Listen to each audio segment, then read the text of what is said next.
Saudaraku, tim nasional bola voli putra Indonesia bertekad menebus kegagalan di leg kedua CV League 2024 setelah gagal meraih gelar juara di leg pertama.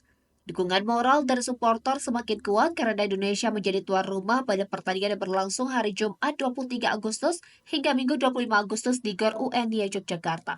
Pada laga pertama, Indonesia akan menghadapi Filipina dengan mengenakan jersey merah yang melambangkan keberanian.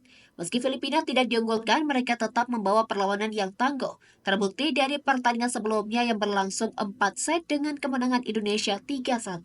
Filipina akan tampil tanpa dua bintang utamanya, Brian Bagunas dan Mark Espejo, yang absen karena cedera dan persiapan untuk Liga Voli Jepang. Meski demikian, Filipina berharap kemenangan di CV League ini menjadi langkah penting menuju kejuaraan voli dunia 2025 di mana mereka menjadi tuan rumah. Selanjutnya, Indonesia akan melawan Vietnam yang memaksa Indonesia bermain 5 set di leg pertama. Pertandingan terakhir akan mempertemukan Indonesia dengan Thailand, satu-satunya tim yang berhasil mengalahkan Indonesia di leg pertama. Tim Merah Putih diharapkan dapat tampil lebih solid dan mengurangi kesalahan untuk bisa meraih kemenangan.